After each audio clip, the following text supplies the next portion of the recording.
الحمدللہ ہدانا لہذا وما كنا لنهتدي لولا ان هدانا اللہ اللہم صلی علی محمد وعلی آل محمد کما صلیت علی ابراہیم وعلی آل ابراہیم انک حمید مجید۔ دوستو، آج کا یہ ویڈیو جو ہے ہمارا اتوار کے سلسلے میں ہے۔ اتوار کے سوالات کے جوابات دیتے ہیں، تو کچھ سوالات ہیں کمنٹس کے اندر بھی۔ غضنفر علی شاہ صاحب کہتا ہے کہ امام اور خلیفے میں فرق ہے۔ حجام کو بھی، حجامت کرنے والا باربر، اس کو بھی خلیفہ کہتے ہیں۔ پرانے زمانے میں سرجن کو بھی باربر یا حجام کہا جاتا تھا، جبکہ امام جو ہے نا وہ اس معنی میں خلیفے کے معنی میں لینا غلط ہے۔ غضنفر علی شاہ صاحب، آپ کی بات غلط ہے۔ آتے ہیں ہم، مثلا میں کہتا ہوں کہ امام خلیفہ ہی امام ہوتا ہے، آپ کہتے ہیں نہیں، فرق ہے، ٹھیک ہے؟ تو اس چیز کا اختلاف کو ختم کرنے کے لیے ہم دیکھتے ہیں کہ علی علیہ الصلوۃ والسلام کیا فرماتے ہیں۔ نہج البلاغہ یہ صفحہ نمبر 491 ہے، اور خط مکتوب نمبر 6 ہے، جو کہ حضرت علی نے معاویہ کو خط لکھا تھا۔ اس میں کیا کہتے ہیں؟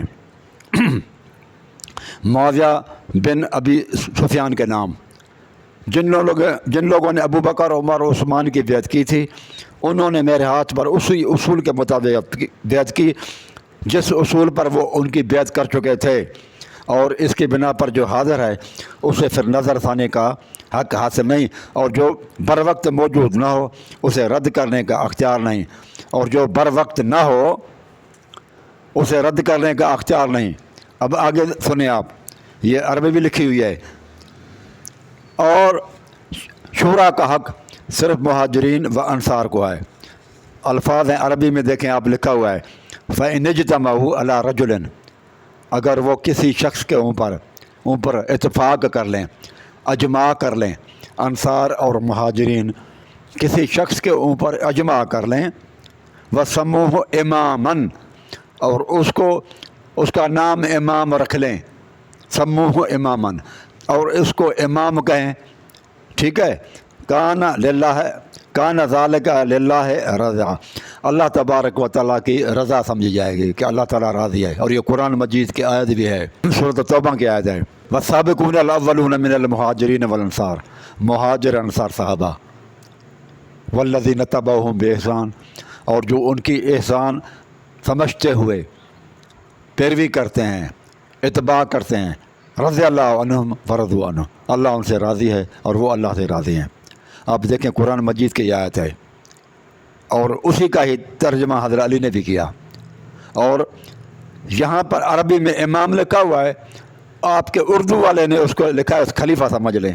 آپ کے پاس جو نہج البلاغہ اردو میں ہوگا، اس میں بھی یا امام کا معنی امام ہوگی، یا پھر امام کی معنی خلیفہ۔ تو اس کا مطلب یہ ہوا کہ خلیفہ ہی امام ہوتا ہے۔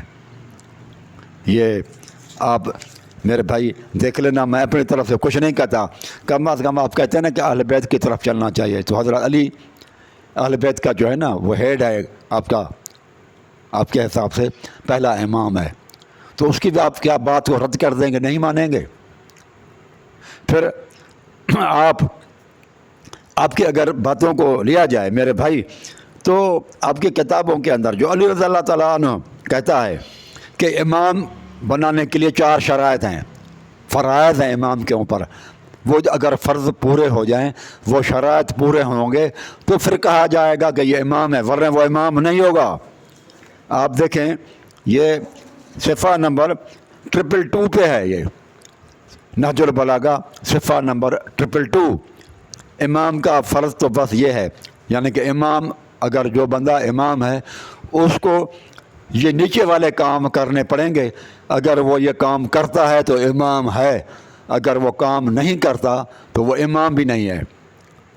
جو کام کرے اسے اپنے پروردگار کی طرف سے سپرد ہوا ہے، اسے انجام دے۔ کون کون سے کام ہیں؟ وہ یہ ہے، پہلا کام پند و نصیحت کی باتیں ان تک پہنچائے، لوگوں تک تبلیغ کرے۔ پہلا کام لوگوں کو تبلیغ کرے، جو کہ حضرت علی نے نہیں کیا، خلفاء ثلاثہ ابو بکر عمر عثمان کے دور میں وہ لوگوں کو تبلیغ نہیں کرتے تھے۔ دوسرا، سمجھانے بجھانے میں پوری کوشش کرے، دوسری یہ بات۔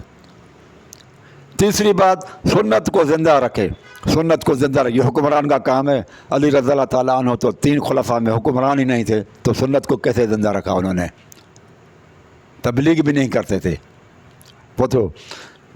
اور پھر آگے لکھتا ہے، اور جن پر حد لگتا ہے ان پر حد جاری کرے، یعنی کہ اسلامی حدود، شریعت کے حدود کو نافذ کرے۔ حضرت علی نے تو حدود نافذ نہیں کی، کیونکہ وہ تو گھر میں بیٹھ گئے تھے، خلیفہ تھے اور تھے، تو حد بھی انہوں نے جاری نہیں کی۔ اور غصب کیے ہوئے حصوں کو ان کے اصلی وارثوں تک پہنچائے، غصب کیے ہوئے جو مال و ملکت وہ ان ظالموں سے اور غاصبوں سے لے کر ان کے اصلی وارثوں تک پہنچائے، تو باغ فدق بھی نہیں دیا بی بی کو، ان کے وارثوں کو، بی بی فاطمہ الزہرا کے کہاں لیے؟ باغ فدق بھی واپس نہیں کیا، تو کہاں لیا انہوں نے؟ غاصبوں سے، وہ مال بھی نہیں لیا، تو وہ امام ہی نہیں بچتا۔ وہ جو آپ کی کتابوں کے اندر امام کے شرائط لکھے ہیں اور فرائض لکھے ہیں میرے بھائی، ان پر تو حضرت علی سے لے کر جو ہے نا وہ امام حسن عسکری تک سارے امام وہ ان فرائض میں جو ہے نا وہ نظر نہیں آتے کہ انہوں نے پورے کیے۔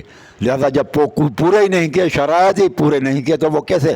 وضو کے شرائط دیکھیں نا آپ، جو ہے نا وہ وضو کے شرائط ہیں، نماز کے بھی شرائط ہیں، وہ شرائط پورے نہیں ہوں گے تو نہ نماز ہوگی نہ وضو ہوگا۔ تو یہاں پر شرائط ہیں، امام کہتے ہیں اب یہ کتاب آپ کی ہے میرے بھائی، میری نہیں ہے، جو یہ شرائط ہی پورے کسی آپ کے امام نے نہیں کی، امام حسن عسکری تک 11 امام میں سے۔ تو آپ کے وہ غصب کے حصوں کو ان کے اصلی وارثوں تک پہنچائے، کہاں پہنچائے حضرت علی نے؟ وہ تو باغ فدق بھی نہیں دیا، اور حکمران بھی تھے۔ تو جب وہ کرتے پھر آپ کیسے کہتے ہیں کہ وہ امام ہے؟ کوئی امام آپ کا پھر امام نہیں ہے، یہ کتابیں آپ کی ہیں، میری نہیں ہیں، اور آپ جا کر اپنے علماء سے باتیں کریں اس معاملے میں۔ ریاض احمد صاحب کہتا ہے کہ ہم 4 اماموں کے پیچھے چلتے ہیں، اس لیے فرقے بنے ہوئے ہیں۔ 4 اماموں یعنی کہ اہل سنت کے 4 امام کہلاتے ہیں نا، امام ابو حنیفہ رحمۃ اللہ علیہ، امام مالک، امام شافعی اور امام احمد بن حنبل رحمۃ اللہ علیہ اجمعین، کہ یہ ان اماموں کے پیچھے چلتے ہیں، اور اہل بیت کے بنائے ہوئے راستہ کو چھوڑ دیا۔ تو وہ اس لیے کہتا ہے کہ فرق اس لیے بنے ہیں، اگر اہل بیت کے راستے کو ہم پکڑیں تو کبھی بھی جو ہے نا وہ فرقہ پرستی نہیں ہوگی۔ بھائی فرقہ پرستی کیسے نہیں ہوگی؟ شیعہ کے اندر جو کہتے ہیں کہ ہم امام اہل بیت کے راستوں پر ہیں، کتنے فرقے ہیں؟ اسماعیلی ہیں، زیدیہ ہیں، اثنا عشریہ ہیں، اور پتہ نہیں کتنے فرقے ہیں۔ کتاب ہیں آپ کی لکھی ہوئی شیعوں کے بارے میں، فرق و شیعہ، عربی کی کتاب آپ دیکھیں کتنے اس کے اندر فرقے لکھے ہوئے ہیں شیعوں کے۔ پھر آپ کہتے ہیں کہ اہل بیت کو لیں تو فرقہ نہیں ہوگا، کیسے فرقہ نہیں ہوگا؟ وہ جو قرآن ہے وہ حضرت علی والا جو محمدی نسخہ ہے، وہ بھی کتاب محمدی نسخہ ہی نہیں ہے امت کے پاس۔ حضرت علی نے امام حسن کو دے دیا، امام حسن نے امام حسین کو دے دیا، امام حسین نے چلتے چلتے اماموں میں سے وہ امام مہدی کے پاس ہے۔ اب وہ اصول کافی کے اندر جب امام مہدی آ جائے گا تو وہ لے کر آ جائے گا، پھر لوگ اصلی حالت میں وہ قرآن مجید کو دیکھیں گے اور اس کو پڑھیں گے۔ تو قرآن مجید اگر اہل بیت کے پاس جاتے ہیں اور صحابہ کو چھوڑ دیتے ہیں تو پتہ ہے یہ قرآن مجید بھی ہم سے چلا جائے گا۔ ویسے ہی ہمارے حالت دگرگوں ہیں، بہت ہی حالات خراب ہیں۔ پھر اگر یہ قرآن مجید جو صحابہ کا ملا ہوا اس کو بھی ہم چھوڑ دیں تو پھر بتاؤ کدھر جائیں؟ شیعہ بھائیوں اور ریاض احمد صاحب، آپ ہم سے قرآن مجید بھی چھیننا چاہتے ہیں تو پھر ہم کدھر جائیں گے؟ دوسرا کتاب بھی نہیں دے رہے کہ فلاں کتابیں چلیں۔ پہلے قرآن مجید تو دیں امام وہ تو حضرت امام مہدی لے کے ابھی تک چھپے ہوئے ہیں غاروں کے اندر، وہ آتے ہی نہیں ہیں، اور امت بگاڑ کے اندر تباہ برباد ہو رہی ہے۔ صحیح قرآن جس کو سمجھتے وہ تو لے آؤ نا، تو یہ قرآن مجید میں چلا جائے گا۔ اس لیے اللہ تعالیٰ نے قرآن مجید میں میرے بھائی کہیں بھی یہ ایک بھی آیت نہیں ہے جس میں لکھا ہوا ہو کہ اہل بیت کی پیروی کرو، اتباع کا لفظ ہو یا اطاعت کا لفظ ہو، کسی حدیث میں نہیں ہے، لیکن یہ صحابہ کے لیے آیا ہے۔ والسابقون الاولون من المہاجرین والانصار والذین اتبعوہم بإحسان رضی اللہ عنہم ورضوا عنہ، دیکھیں یہاں پر اتباع کا لفظ ہے، قرآن مجید میں ہے کہ صحابہ، انصار اور مہاجرین کی اتباع کرو۔ اتباع کا لفظ ہے اتباع، والذین اتبعوہم، اور وہ لوگ جو ان کی اتباع کرتے ہیں، پیروی کرتے ہیں۔ اتباع کا لفظ یا اطاعت کا لفظ آپ نکالیں، کس حدیث میں لکھا ہوا ہے کہ اہل بیت کی پیروی کرو؟ وہ تو مفہوم آپ نکالتے ہیں، اتباع کا اور اطاعت کا لفظ نہیں ہے، نہ اقتداء کا لفظ ہے۔ ہوتا تو پھر ہم کہتے ٹھیک ہے، وہاں پر محبت کی معنی میں ہے کہ ان سے محبت کریں آپ، اور ہم الحمدللہ محبت کرتے ہیں اہل بیت سے۔ جو علی رضی اللہ تعالیٰ اور اہل بیت سے محبت نہیں کرتا وہ تو کفر میں چلا جائے گا، بے ایمان ہو جائے گا، وہ تو منافق کی نشانی ہے، اہل بیت سے دشمنی رکھنا۔ اللہ تعالیٰ ہمیں سے بچائے۔ لیکن پیروی کرنے کا حکم تو اجماع کا ہے، صحابہ اور مہاجرین اور انصار جس پر اجماع کر لیں تو اس اجماع کے پیروی کا حکم قرآن مجید میں مل رہا ہے۔ اور اللہ کہتا ہے کہ اس پیروی سے کیا فائدہ ملے گا، صلہ تمہیں کیا ملے گا، اس کا نتیجہ کیا نکلے گا؟ نتیجہ یہ نکلے گا، اللہ فرماتا ہے میں بھی راضی ہوں گا، میں تم سے راضی ہوں گا جب تم ایسا کام کرو گے۔ تو ہم نے اللہ تعالیٰ کو راضی کرنا ہے۔ تو یہاں پر اللہ تعالیٰ نے بتا دیا کہ ان صحابہ کرام جو معصوم نہیں ہیں، انصار اور مہاجرین، ان کی پیروی کرو۔ آپ کے عقیدے میں یہ ہے کیونکہ وہ صحابہ کرام گنہگار سے معصوم نہیں تھے، لہٰذا ان کی پیروی نہیں ہوگی۔ یہ قرآن مجید کے آیات آپ کے عقیدے کے خلاف جا رہی ہے، سورۃ توبہ کی آیت ہے۔ میرے بھائی یہ قرآن مجید کے آیت کے خلاف ہے آپ کا عقیدہ کہ جو غیر معصومین ہیں ان کی پیروی نہیں کریں گے، اور یہ قرآن مجید کہتا ہے۔ تو ہم قرآن کو مانیں یا آپ کی باتوں کو مانیں یا آپ کے مفہوم نکالے ہوئے ان کی پیروی کریں؟ تو یہ بات غلط ہے۔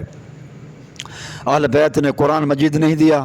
آپ دیکھیں محمد بن حنفیہ اور وہ حضرت امام زین العابدین لڑ رہے ہیں، حسن مصنع اور امام حسن کے بیٹے اور حضرت جعفر صادق امامت پر لڑ رہے ہیں، بھائی بھائی، اور زید اور جو ہے امام باقر، جہاں سے زیدیہ فرقہ نکلا، وہ آپس میں امامت پہ لڑ رہے ہیں، بھائی بھائی سے لڑ رہا ہے، چچا زاد بھائی آپس میں لڑ رہے ہیں، چچا اور بھتیجا آپس میں لڑ رہے ہیں۔ اس لیے تو فرقے بنے ہیں شیعوں کے اندر بہت سارے۔ وہ کوئی کہتا ہے امام جعفر صادق کا جو بیٹا تھا بڑا اسماعیل اس کو لیں، پھر دوسرے کہتے ہیں نہیں موسیٰ کاظم کو ہم لیں گے، تو اس لیے وہ اسماعیلی الگ ہو گئے۔ پھر آپ یہ دیکھیں، یہ آپ کی کتاب آپ کہتے ہیں اماموں کو لیں، یہ بہار الانوار ہے مولانا باقر مجلسی کی، کٹر شیعہ ہے، گالی شیعہ قسم کا بندہ ہے یہ باقر مجلسی صاحب، ٹھیک ہے۔ اس کی بہار الانوار کتاب ہے، یہ اردو میں ترجمہ کیا ہوا ہے، آپ اس میں دیکھیں 225 پہ ہے۔ یہ دیکھیں ماہ رمضان کے روزے میں تقیہ، امام نے تقیہ کیا ڈر کی وجہ سے۔ یہ دیکھو آپ کا بیان ہے کہ میں ابو العباس کے پاس گیا، ابو العباس جو ہے نا وہ خلیفہ ہے، اس کے پاس گیا، وہ رمضان کی 30 تاریخ تھی، رمضان کی 30 تاریخ کی امام جعفر صادق ان کے پاس گئے۔ لوگ شک میں تھے کہ آج روزہ ہے یا نہیں ہے، لوگ شک میں تھے کہ روزہ ہے یا نہیں ہے، حالانکہ بخدا اور بریکٹ میں قسم اللہ کی اٹھائی ہوئی ہے، حالانکہ اللہ کی قسم وہ روزے ہی کا دن تھا، وہ روزے کا ہی دن تھا، قسم اٹھا رہا ہے اللہ پاک کی۔ آپ دیکھیں امام، میں نے اسی کو سلام کیا، کہتا ہے میں نے اس کو سلام کیا، السلام علیکم کہا، تو اس نے پوچھا اے ابو عبداللہ، اب اس نے جو ہے نا ابو العباس نے خلیفے نے پوچھا اے ابو عبداللہ، ابو عبداللہ امام جعفر صادق کی کنیت ہے، تو اے ابو عبداللہ آج تم روزے سے ہو، کیا تم نے روزہ رکھا ہے؟ میں نے کہا نہیں، تو میں نے کہا نہیں میں نے نہیں رکھا۔ تو اس کے سامنے دسترخوان لگا ہوا تھا، اس کے سامنے دسترخوان لگا ہوا تھا، اس نے کہا تو پھر ہم آؤ اور ہمارے ساتھ کھانے میں شریک ہو جاؤ۔ آپ کا بیان ہے کہ میں قریب گیا، کھانا کھایا اور کہا کہ میرا روزہ بھی آپ کے ہی ساتھ ہے اور میری عید الفطر بھی آپ کے ہی ساتھ ہے۔ یار یہ بادشاہ کی خوشامد کرنا اور رمضان میں روزہ نہ رکھنا، یہ امام جعفر صادق کا حال ہے۔ اب مجھے بتاؤ کہ آپ کے امام جو اہل بیت ہیں، جس کے اوپر پوری فقہ کا دار و مدار ہے امام جعفر صادق، اس کا آپ نے اپنی کتابوں کے اندر یہ حال لکھا ہے، تو کیسے ہدایت ملے گی؟ بتاؤ، اہل بیت کو لے لیں تو وہ تو آپ کے اہل بیت تو اہل بیت امام روزہ تک نہیں رکھا بادشاہ کو خوش کرنے کے لیے کہ عید بھی آپ کے ساتھ ہے، روزہ بھی، رمضان بھی آپ کے ساتھ ہے. یہ چاپلوسی، یہ آپ نے کیا لکھا ہے؟ یہ امام جعفر صادق کی آپ کے نزدیک یہ ہے حالت، اور پھر ہمیں کہتے ہو کہ ہم جو ہے نا وہ اماموں کی پیروی کریں، اہل بیت کی طرف چلیں.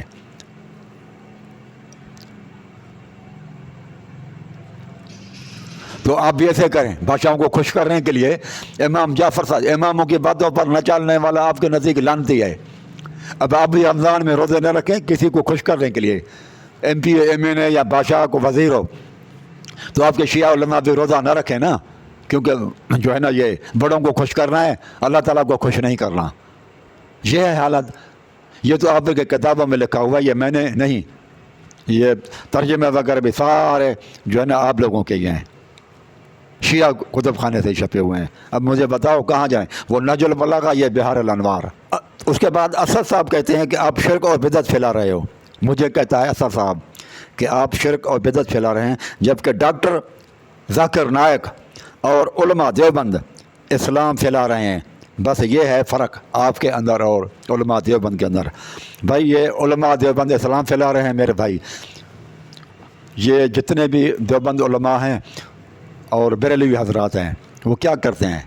ان کا ایک ہی طریقہ ہے کہ سب سے پہلے امام کا قول ہے، اس کے بعد اللہ رسول کی بات دوسرے نمبر پر ہے. پہلے نمبر پر وہ امام کی بات کو آگے رکھتے ہیں، اس کے بعد دوسرے نمبر پر قرآن حدیث ہوتا ہے. یہ میری دعویٰ نہیں ہے، یہ کتاب ہے اصول کرخی. بھائی یہ اصول کرخی ہے، یہ جو مدارس میں پڑھاتے ہیں. آپ یہ دیکھیں کیا لکھا ہوا ہے. کہتا ہے کہ صفحہ نمبر 39 ہے اور اصول قاعدہ نمبر 28 ہے.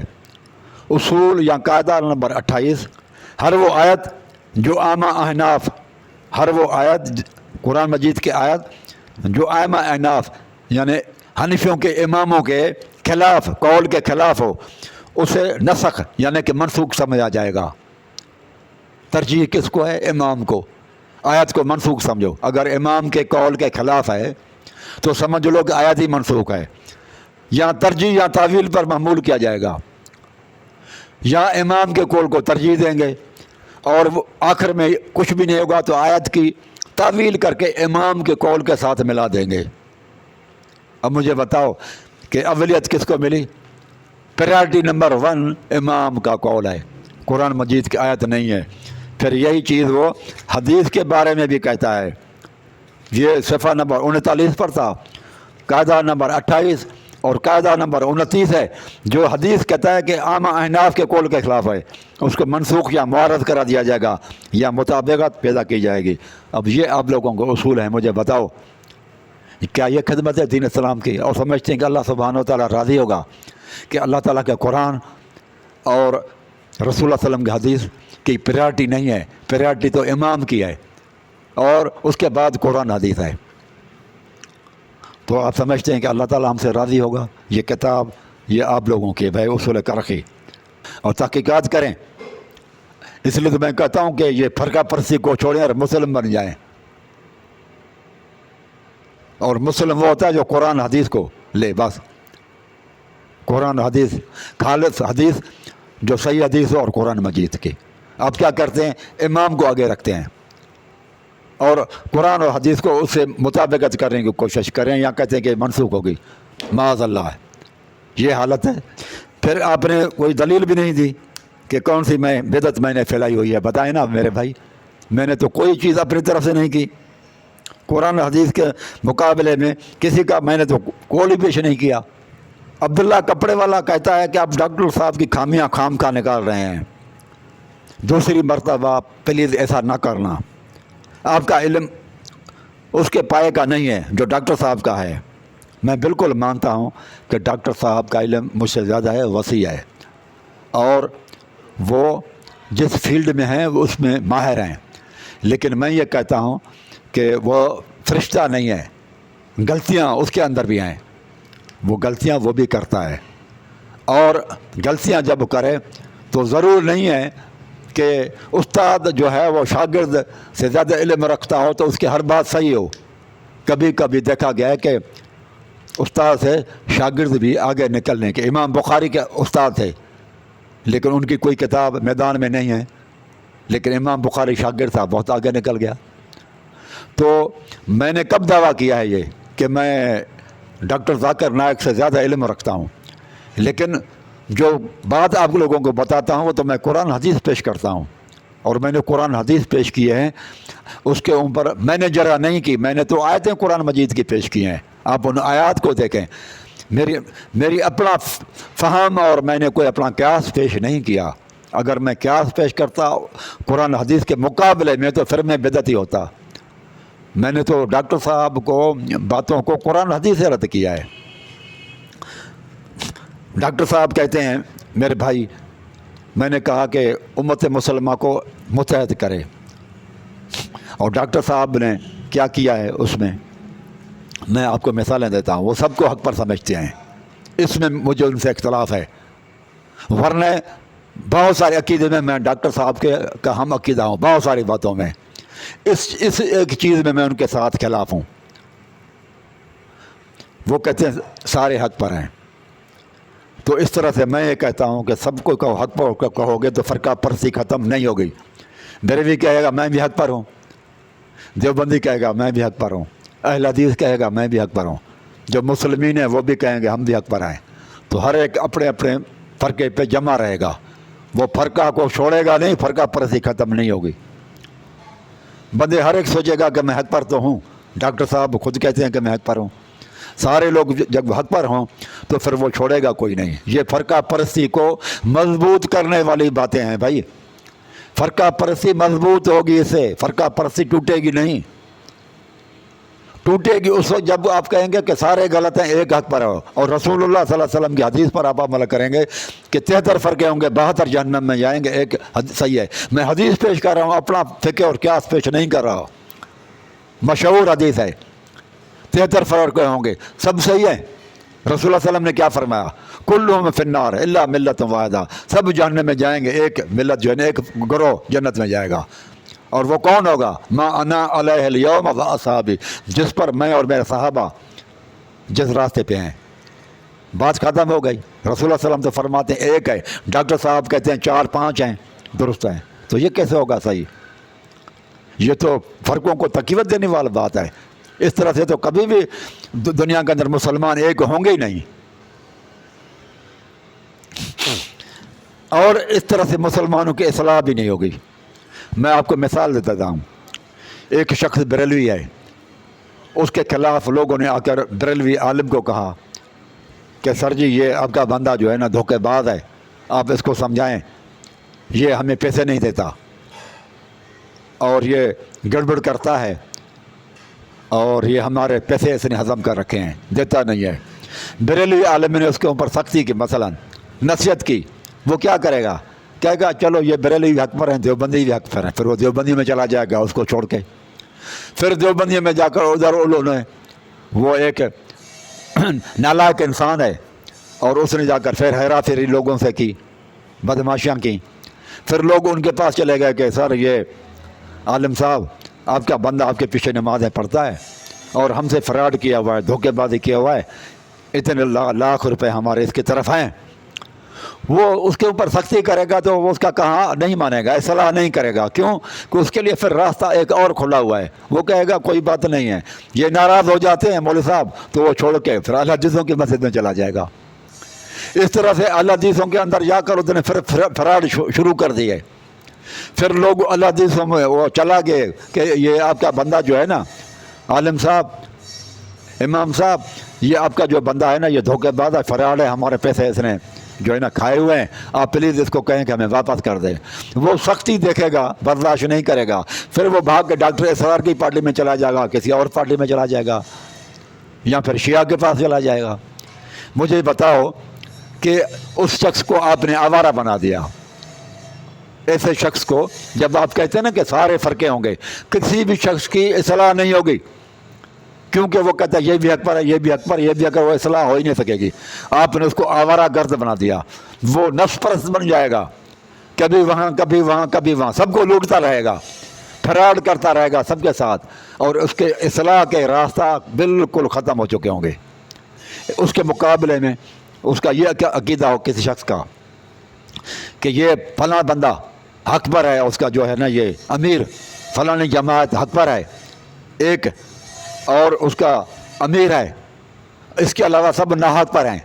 اب وہ کوئی بندہ ان میں سے فراڈ کرے گا اور لوگ اس کے امیر کی طرف چلے جائیں گے، اس جماعت کے امیر کی طرف، کہ امیر صاحب یہ آپ کا بندہ جو ہے نا فراڈی ہے، اس نے ہم سے دھوکہ کیا ہوا ہے۔ اب یہاں اصلاح کی امید زیادہ کی جا سکتی ہے، کیونکہ اس کے دماغ میں یہ ہوگا کہ یہ ناراض ہو رہے ہیں، یار میں اس کا مسئلہ حل کر دوں، نہیں تو ممکن ہے کہ یہ ایکشن اٹھا لے اور مجھے جماعت سے خارج کر دے، پھر میں ناحق والی جماعتوں میں چلا جاؤں گا۔ وہ اس ڈر کی وجہ سے اپنی اصلاح کرے گا کہ ممکن ہے اگر نہیں کروں گا عمل اور لوگوں کے پیسے واپس نہیں کروں گا تو اس فراڈ کی وجہ سے امیر مجھے سزا دے گا، یا ممکن ہے مجھے جماعت سے خارج کر دے، اور اس جماعت کے علاوہ کوئی اور حق پر ہے ہی نہیں، لہذا میں کدھر جاؤں گا۔ لہذا وہ ایک جماعت میں جب رہے گا تو اس کی اصلاح کی امید کی جا سکتی ہے۔ جب ایک ہی راستے میں ہر ایک انسان ٹھیک ہوگا، فراڈی بھی ٹھیک ہو جائیں گے، لیکن جب بہت سارے راستے کھول کر دے دیں گے آپ تو کسی انسان کی اصلاح نہیں ہوگی، فراڈی اور دھوکے باز لوگوں کی، جو کہ آج کل زیادہ ہیں ہم لوگ۔ مجھے بتاؤ کہ کون سا راستہ لوگوں کو ٹھیک کر سکتا ہے؟ صرف ایک کو حق سمجھنے والا، جماعت کو حق سمجھنے والا، یا سب کو ٹھیک سمجھنے والا؟ کس کی اصلاح ہوگی وہاں؟ فراڈی لوگ ہوں تو اس کی ہوگی جو کہتا ہے صرف ایک حق پر ہے۔ تو یہ ڈاکٹر اسرار کے فارمولے سے اور اصول سے، اور وہ جو لوگ کہتے ہیں کہ یہ آسان تو ہے، اس میں آپ لوگوں کو اکٹھا کر لیں گے، بہت زیادہ تعداد میں لوگ خوش بھی ہوں گے، لیکن اصلاح نہیں ہو سکے گی، دین اسلام قوت نہیں پکڑے گا، معاشرے سے برائیاں آپ ختم نہیں کر سکیں گے۔ وہی کرے گا جس کا یہ فارمولہ ہے کہ ایک حق پر ہے، باقی سب ناحق پر ہیں، اور وہ مسلم ہے جو کہے کہ میں مسلم ہوں، میں سنی شیعہ وہابی لذیذ نقشبندی سروردی چشتی مالکی شافعی حنبلی نہیں ہوں۔ وہ ٹھیک کر سکتا ہے، ان کا امیر اور نہیں کر سکے گا۔ اس کے بعد جو ہے محمد صاحب کہتے ہیں کہ آپ حسد نہ کریں۔ بھائی میں حسد نہیں کرتا، حسد تو یہ ہے نا کسی کو اللہ پاک نے نعمت دی ہو تو وہ بندہ کہے کہ اس کو نعمت یہ کیوں ملی ہے، وہ حسد ہے، کہ وہ اس کو اچھا سمجھ کہ اس کو نعمت بہت ملی ہوئی ہے تو مجھے یہ ملے، اس کا تو حقدار میں ہوں، یہ اس کو کیوں ملی ہے۔ میں تو حسد اس کے ساتھ نہیں کر رہا، میں تو اس کی اصلاح کر رہا ہوں، میں تو قرآن حدیث پڑھ رہا ہوں۔ حسد کرنے والا تو قرآن حدیث کے خلاف چلتا ہے، میں تو قرآن حدیث کی آیتیں پڑھ کر اس کو بتاتا ہوں کہ یہ آپ کی غلطیاں ہیں۔ آپ آئینہ نہیں رکھتے، آئینہ آپ کو بڑی خامیاں بتا دیتا ہے میرے بھائی، تو آپ کیا آئینوں کو توڑ دیں گے کہ اس نے آپ کے چہرے پر جو مختلف جسم پر جو کچھ عیب ہے وہ ظاہر کر دیتا ہے کہ یہ چیز آپ کو لگی ہوئی ہے، تو وہ تو ہمدردی ہے، یہ دشمنی نہیں ہوتی، حسد نہیں ہے میرے بھائی۔ تو آج بس کچھ اتنا ہی، اقول قولی ھذا استغفر اللہ۔